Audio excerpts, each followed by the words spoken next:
Hello, everyone, and welcome to another episode of Boston Balling. I'm your host, as always, Gabby Hurlbut.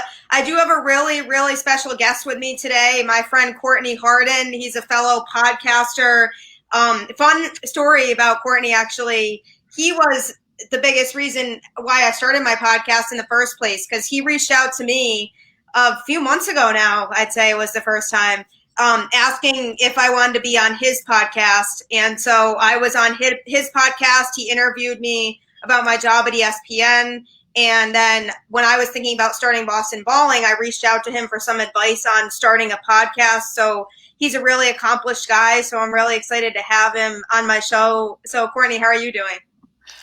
I'm doing well. Thanks for that intro. Like I said, I'm doing very well. Happy New Year to you and your family. It is interesting. Like you said, the story of how we connected. I think I've just found you on Facebook somehow, some way. I can't remember how I did. I think it just popped up. Maybe people you might know. And I saw you worked for ESPN, so I reached out, and ever since then, we've always been connected. But I'm glad to be on this side now, and now you're interviewing me. So, but thanks for having me on the show. I really appreciate you and appreciate the opportunity. Yeah, no, you're welcome. I definitely was excited when you reached out about being on, and I appreciate everything you've done for me and all the advice you've given me along the way. So, speaking of you and your show, why don't you tell people a little bit about how you got into podcasting and what your podcast, The Real Deal, is about? Yeah, it's interesting because I started podcasting probably around like 2014, 15, something like that. So about 5, 6, no, I'd say 6 years ago. It's 2021 now. So about 6 years ago now, but always, it is weird to say. I've always been, been into sports, just playing, watching. Still love to watch. I don't play much anymore. I'm too old for a little too old for that. But still love to watch. Just love the passion. Just have the passion for it. And throughout high school and college, and just having conversations with your friends and debates and things like that. And I just started loving it. I always liked researching. That was one of the main things I always like to do. I love researching stats, collected cards, love to, just to kind of read scouting reports, and that always intrigued me. And I kind of wanted to do radio back then, but then I just kind of didn't pursue it as much as I probably should have, even like 20, maybe 30 years ago. So long story short, comes to like 2014. I'm just still just kind of just floating around, just, getting into like groups on Facebook and things like that, arguing and stuff like that. So I got an opportunity to write for a website. It was called rantsports.com. I don't think it's the website anymore, but I wrote for them. I wrote about the Philadelphia Eagles and the Chicago Bulls, then two of my favorite teams. And then after that, for like a year, I got another one called the sportsjunkies101.com. So I was writing for them for a couple of years, and then the opportunity came that they asked me if I wanted to do a podcast. I said, sure, why not? So I did that. Got an opportunity to do that. Had a show called The Takeover.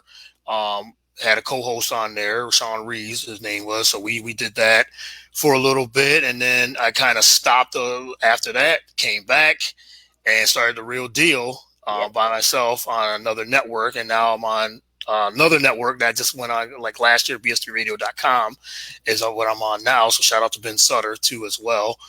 And so ever since then, for the last year and a half now, I've been on there, and The Real Deal. That's what it is now.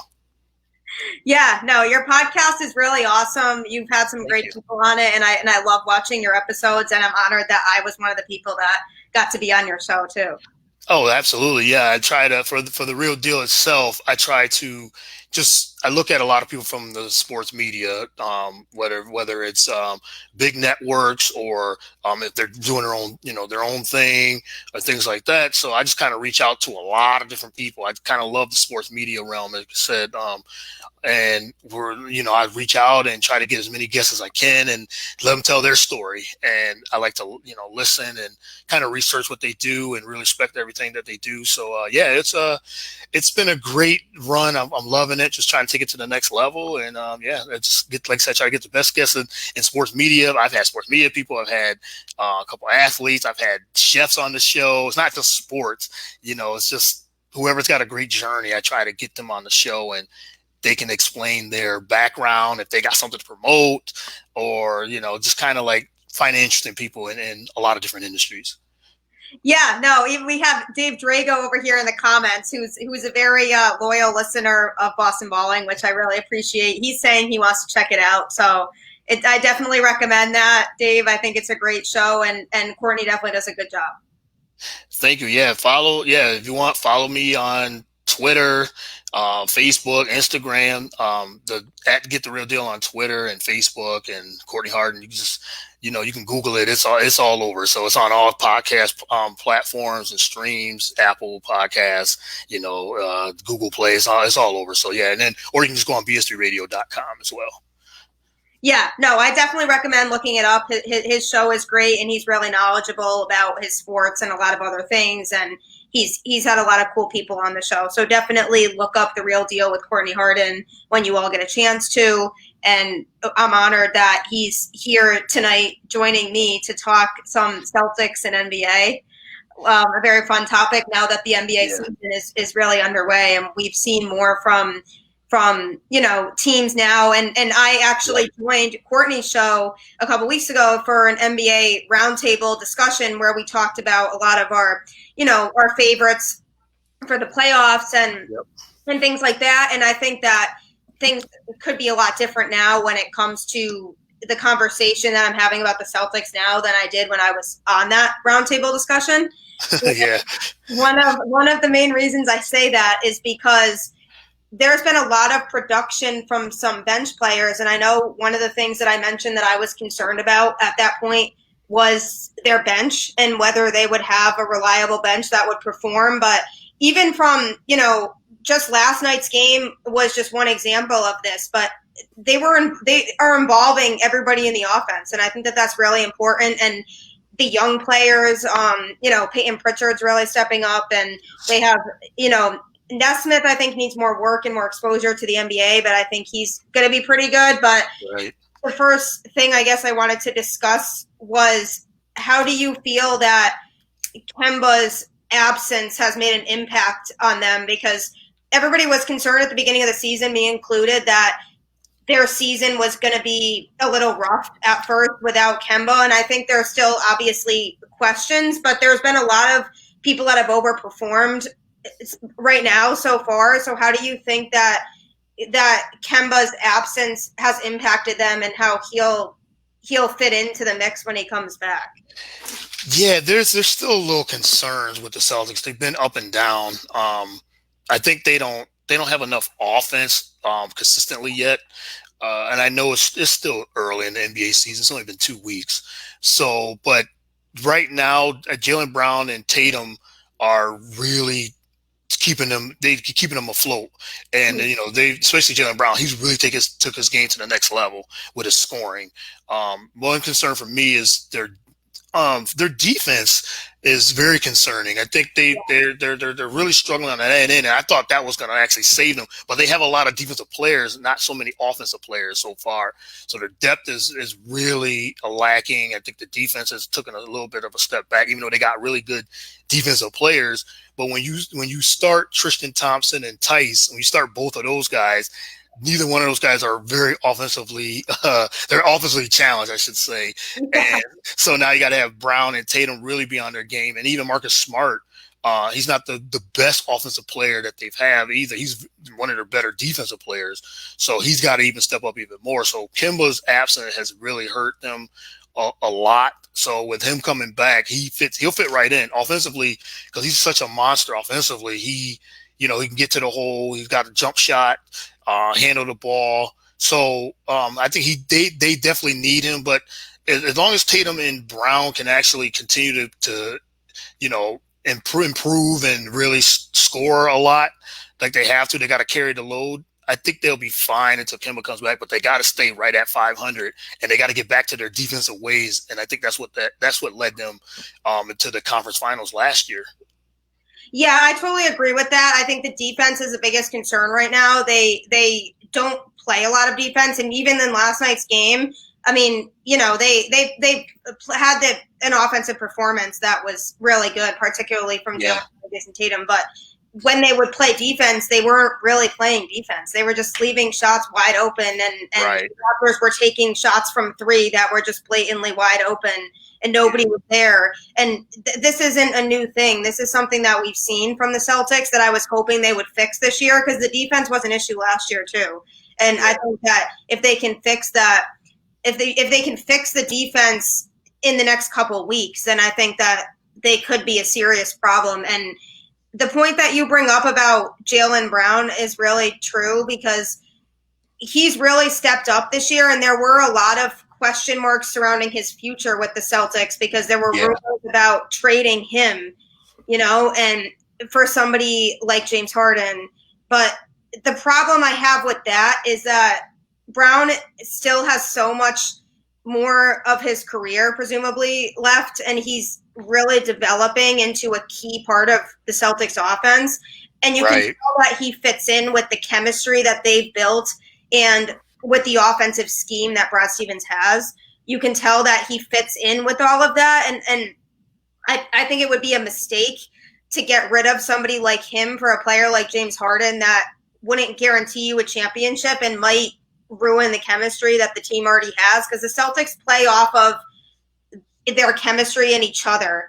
This is very much an offense. I feel like that when they're on the court, they feed off of each other's energy, and they know how each other likes to play the game. And I think that's gotten them pretty far in the past. And I think that they're all locked in on the game plan. And I don't necessarily know that Harden would fit in with that scheme necessarily. Yeah, I agree. I don't think Harden definitely fits there at all because of how ball dominant he is. And what the Celtics have in Tatum and Brown right now is so their chemistry is so on point, and it continues to keep growing. It's developing. So I think you have to keep that as long as you can. And the way Tatum has improved from his first season to now is unbelievable. I know we talked about this on our show, on the NBA show that we had, and we talked about how the growth of Tatum has become. He's evolving into more of an all-star caliber player. Oh, yeah. And now you have Brown coming up as well, who we've always known he was a real good defensive player. Now his offensive game is catching up with his defensive side of his game. So that makes them a dangerous tandem. It's just now they need that third guy, and that's where Kemba Walker would come in. Now, Marcus Smart, he's never been the best offensive player. So whatever you get from him offensively is extra. Yeah, exactly. And I know they have Jeff Teague too. I know he's injured now too, so that hurts their depth at the guard position as well. But as you said, Pritchard's there. I'm concerned about their bench because you said they're young. But they are a young team. So yeah, they got a good coach, a really good coach. Brad Stevens is a really good coach, and they brought back a lot of pieces from last season. So the chemistry, I think, once they get going. I think they will be right in the mix. I don't know if they're going to win it because I just don't think they have enough depth to win, and maybe not enough offense even with Kemba. But they're going to be very close. I mean, they got to, like I said, we got to the conference finals last year in a weird bubble season last season, and maybe they just caught lightning in a bottle. But they're a really good team. The Celtics are a really good team. So we'll see what happens, because I know a lot of teams in the East haven't really put it together. I mean, the Milwaukee Bucks, I think they're 500, but they're playing really good basketball. But they're 500. They're at a 500 record. So the Sixers are, I think, 6-1. So they're starting to get it together a little bit, and the East is wide open. But I think the Celtics will be right there in the mix. Yeah, totally. And I was talking to somebody about this the other day, actually, and I said it's really still hard to gauge where teams are going to be at later in the season, because, the NBA is such a long season, and also they're still getting used to coming out of the bubble and that atmosphere, and it hasn't been that many games yet. So a lot of people are jumping to conclusions about their teams right now, but it's hard to really gauge where teams are going to be at. And with the Celtics in particular, it is going to make a difference when Kemba comes back, because he knows that offense and he's locked in on everybody's strengths on the court. And like you said, he's going to be the other part of that three-person team that they have going between Tatum and him and Brown, and he's going to be a really key part of the offense going forward. But it does give me hope for their future, seeing how the young players are performing right now, because I've even seen a lot of productivity from some of those guys that we weren't sure how they were going to perform on this team or in the NBA, and getting used to the Celtics strategy and game plan and Brad Stevens' regime and how he coaches. But I'm really optimistic for this team because I do think you're right. I don't think that they have enough this year to get them over that hump and go all the way. They're definitely still going to be a playoff team, and I do think that they'll still be competitive with a lot of those teams, but there still seems to be something missing, and that, again, goes back to depth, and depth is something that I've been pushing for a while when it comes to this team, because there are other teams in the East that have a lot more depth than them. And we look at the Celtics on paper. It's like, okay, yeah, they have a really talented starting five. They have some other players that maybe they can turn to. But then if you have injuries, that's when the depth issue really goes. And that's something that a lot of other teams don't have to be as concerned with. So I still think there's more that needs to happen. And I was hoping that this offseason would have been a time for them to do that. But they just didn't make all of the changes that I feel like they need to make. And I think there's still something missing, and I don't think that they have enough still this year. And I still, even with Kemba coming back, who will make a big difference to the offense, I still don't see it being enough for them to really go all the way.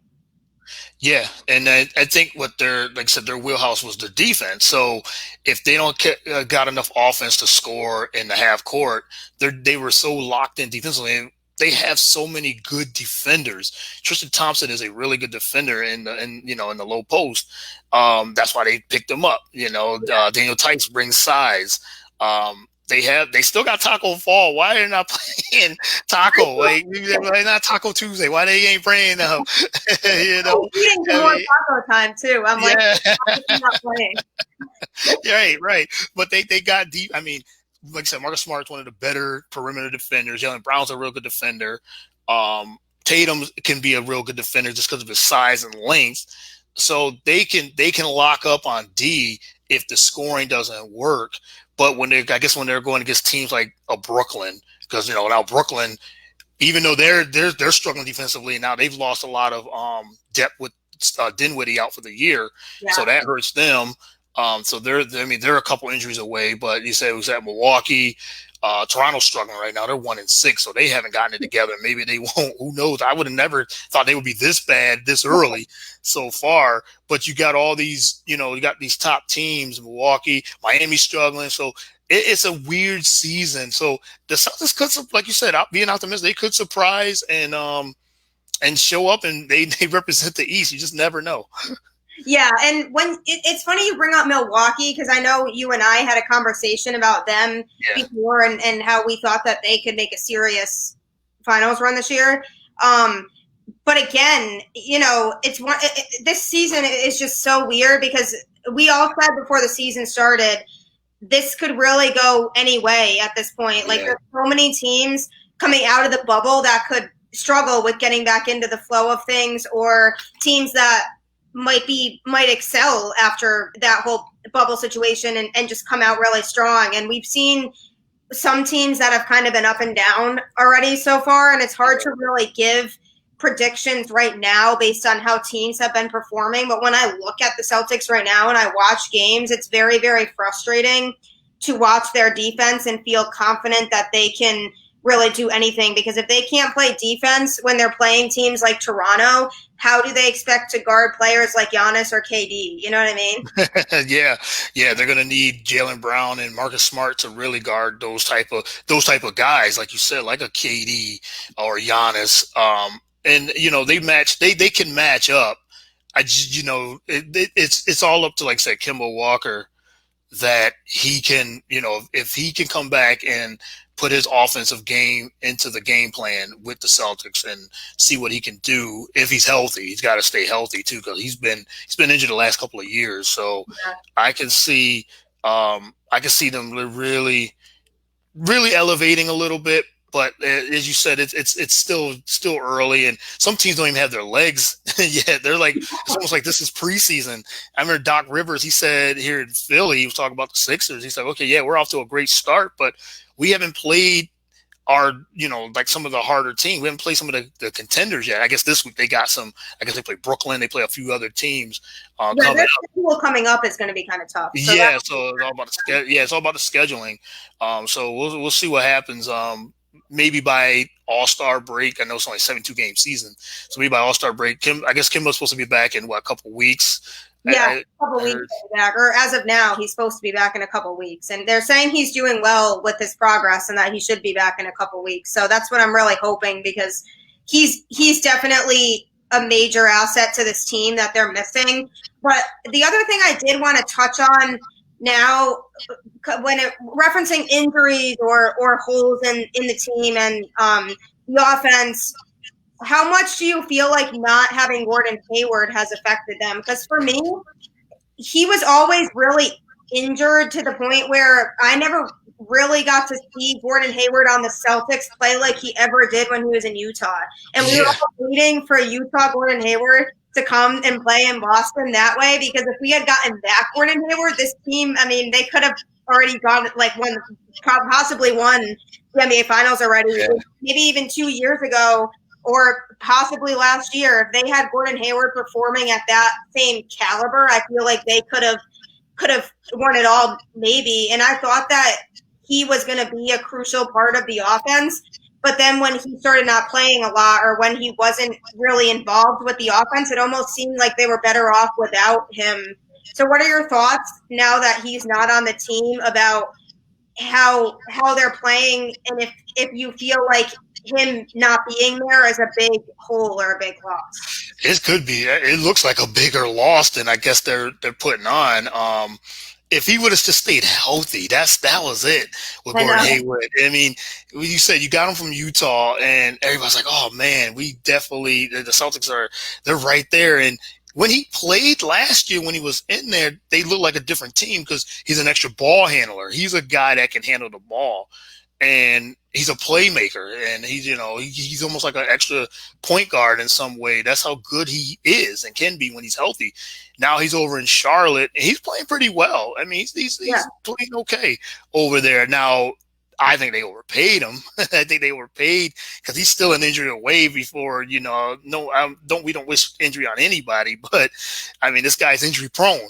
So, but I think they could use him now because of his offensive skill set that he has. So if they could, he would be the third guy now that they would need before Kemba comes back. So I can definitely see that there's a hole there. If he's healthy, so his playmaking ability, the way he can shoot the ball, the way he can score, his extra ball handler. Even though the Celtics do have a lot of ball handlers, but he's an actual ball handler that don't turn the ball over a lot either. So yeah, I think there's that void. There's a hole there that they could have kept him if he didn't want so much money. They could actually use him right now because of his offensive skill set. Yeah, and I feel like that's coming out more and more now that we see them in games. And before the season started, I know a lot of Celtics fans were like, it's okay. I mean, he was injured all the time anyway, so he never really played. So it's not like we really need him. But I think a lot of those people are now starting to rethink the whole thing, and they're seeing how the team's actually playing, and they're like, oh, maybe we need him more than we thought we needed him.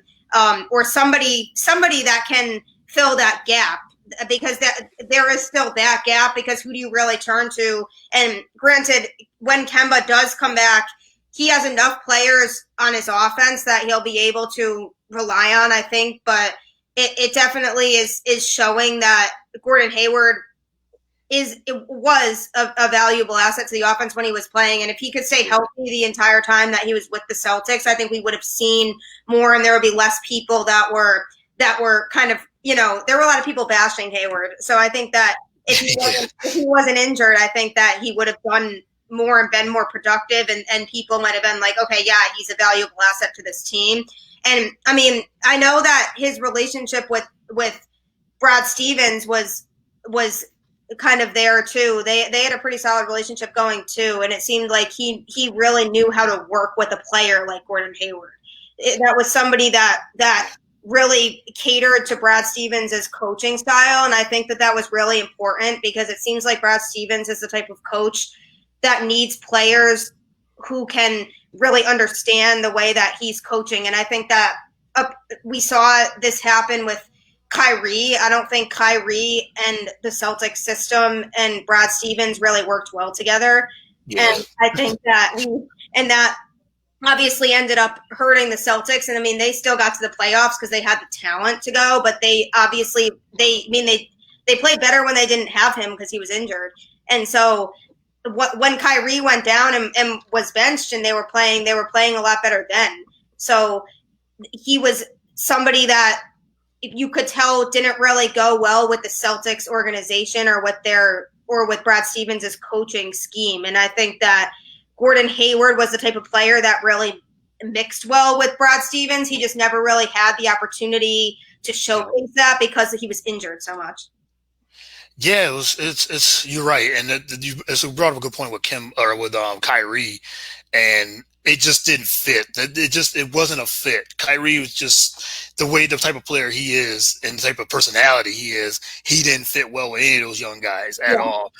And when he was injured, it was now be 3 years ago when the Celtics did go on they went on that run when they lost to Cleveland. Yeah, well, that was like 3 years ago now, and they lost to Cleveland. It was it just showed that, okay, the Celtics they're developing these young guys. And I mean, that was Tatum's rookie year. That was disappointing yeah. season. Right. Playoffs that year because they came so close. But. They came so close. And and they had a player, if Kyrie would have bought in and the Kyrie we know he is, Kyrie's such a super talent. It's just now he's a different kind of guy. Like he's a weird guy to say the least. and put up with somebody like Kyrie Irving. Right. So he ruined their chemistry. So he was a chemistry killer. So they said, okay, we'll just get rid of you. Gordon Hayward was not that type of guy. He's not that type of player or a personality like a Kyrie Irving. And he could have fit in. It's just like you said, he didn't have a lot of opportunities because he was hurt. He was injured. So I think that definitely hurt his chemistry with the team too. Just as he just never was available.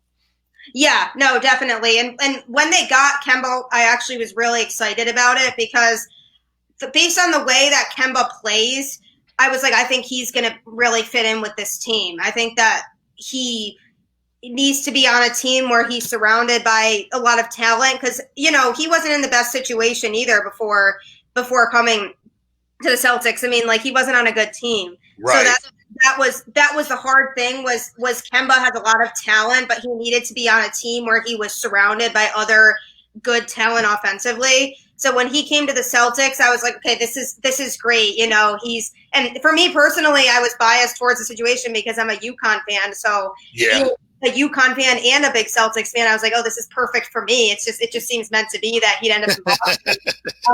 And so when he came, I just felt like he was going to be a much better match for the team than Kyrie was. And he seems to be able to lead the team better. And he seems to be able to understand and fits in with the team and is able to make the chemistry that they had before even better, that they had established before, as opposed to kind of ruining the chemistry that they had with Kyrie. And, and I think it was unfortunate to see them play the way they were playing with Kyrie because there were so many players getting frustrated and threatening to leave the team. And it was clear that it just wasn't working. The situation wasn't working because Kyrie, like you said, came in and ruined their chemistry. And so it was nice. It's been nice to see that be restored over the last couple of years with Kemba. But the last thing that I want them to do is try to go and get one of these players with the personality of James Harden,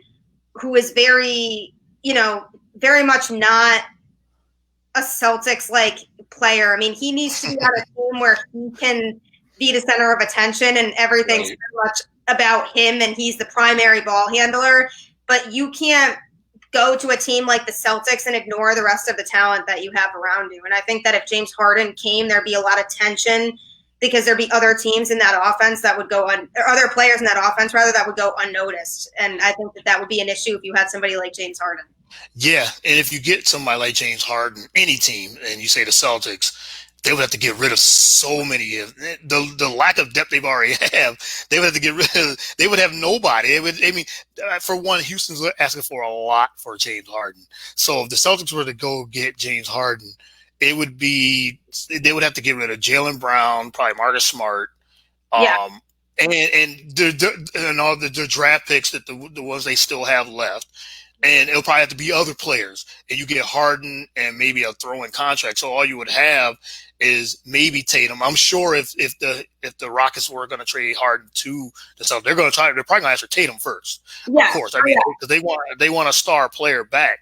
So so you're going to get rid of like 3-4 guys on top of draft picks to get one player back. And I just don't see that. And then then it's just going to be Harden and a bunch of young guys, whatever is left, and he might as well stay in the situation he's in now in Houston, because he would have no team to even play with. Plus, like you said, his personality and the way, and he's a superstar talent. I mean, James Harden's a great talent, great scorer, but he's such a ball dominant player, and like you said, it's all about him, and he just wants to score.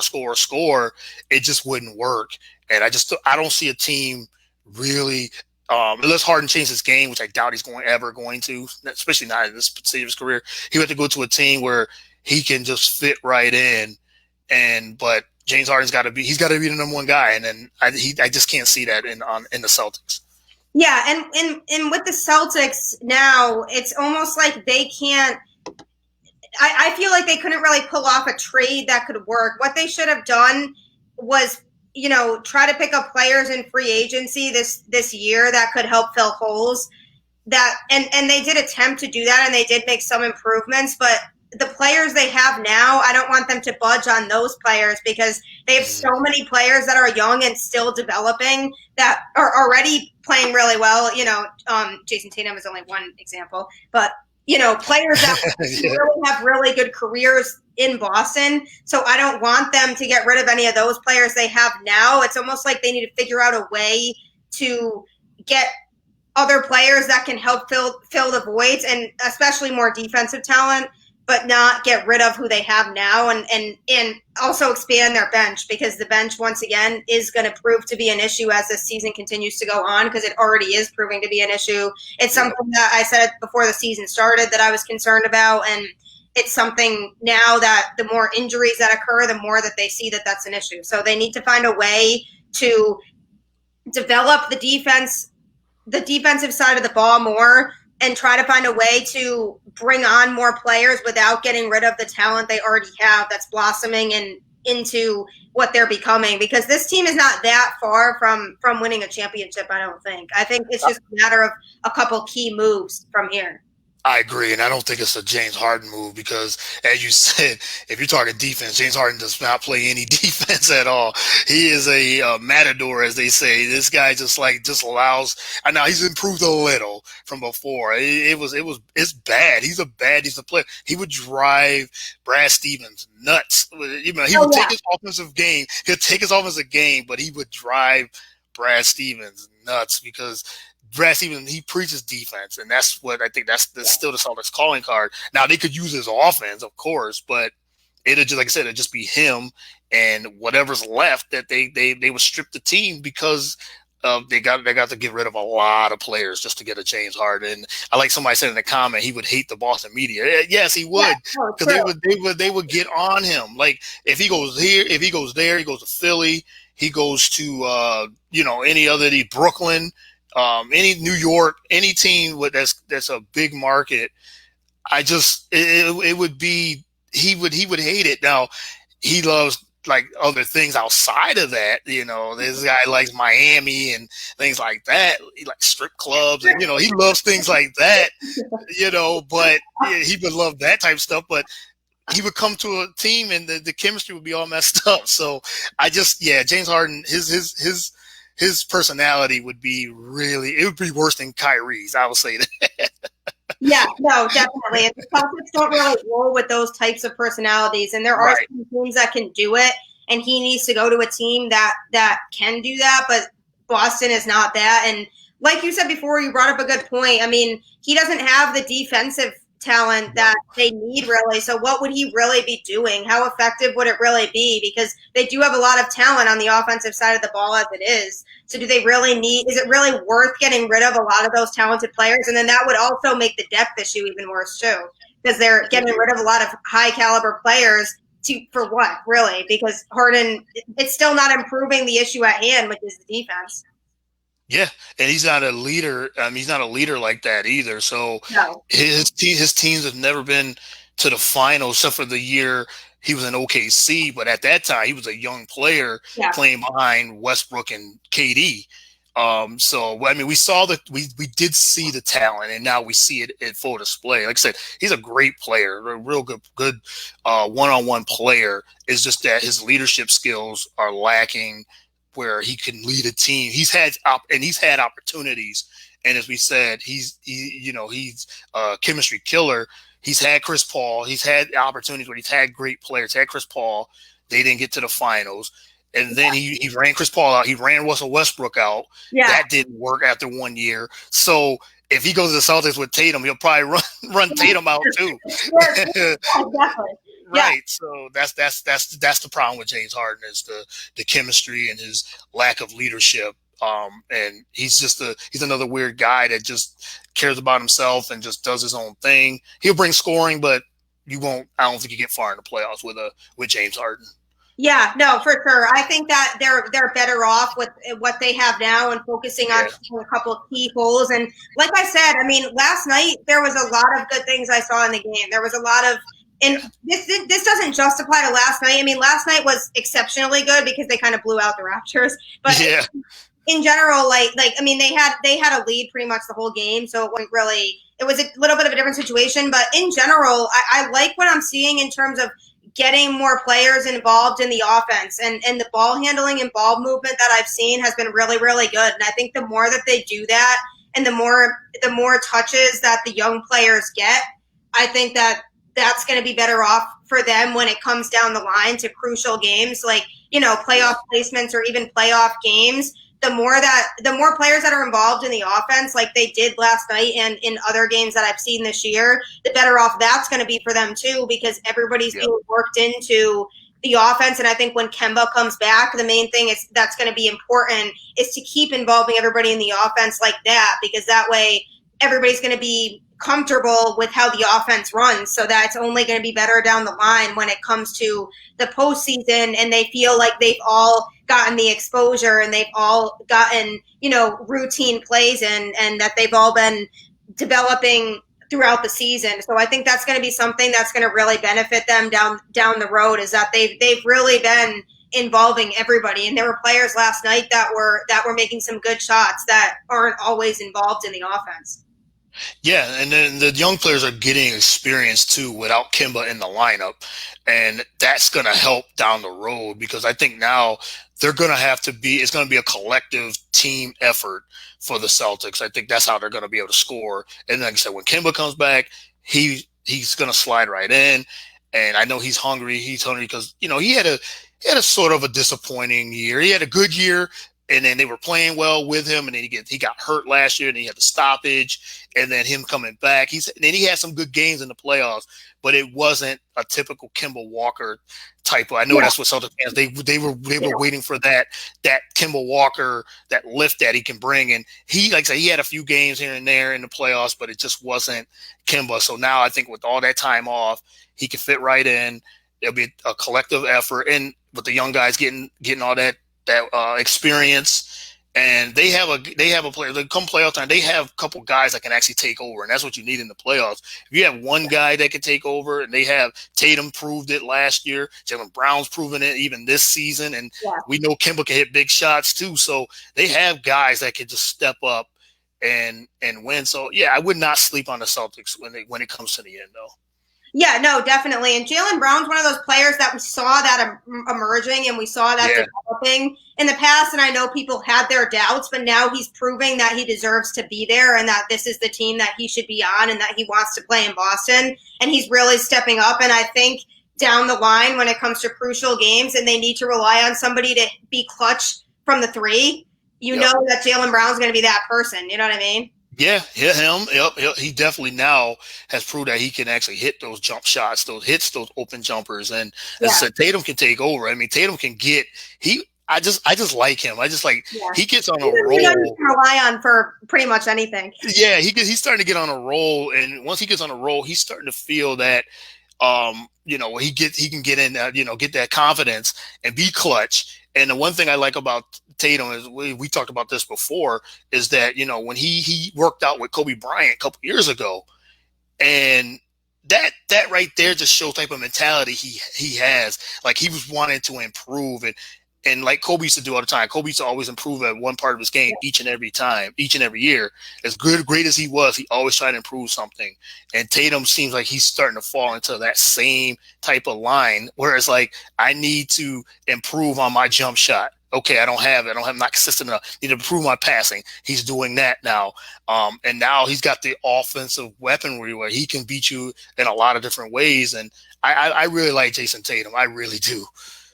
Yeah, no, me too. I think he's a great asset to this team, and you're totally right. I mean, that was the other thing I was going to bring up too, is that he still improves every year, and as big a player as he is, he's always finding ways to grow and keep developing, and you can tell that he really, really wants to be here, and he really comes out every game with that fire that the team needs, and you can tell he's one of those players that brings positive energy that carries over to everybody else, because he's one of those players that's so passionate about it and always wants to get better. And I think that helps everybody else to have that same fire to want to improve and to want to win games, because he's super, super passionate about it. And he loves playing in Boston. I mean, he's been pretty vocal about that too. So I think he's somebody that they need to keep around. And he's definitely a player that we're going to look back on this like 10 years from now, and we're going to look at his stats from now, and it's going to be crazy, I think, how much improvement there is.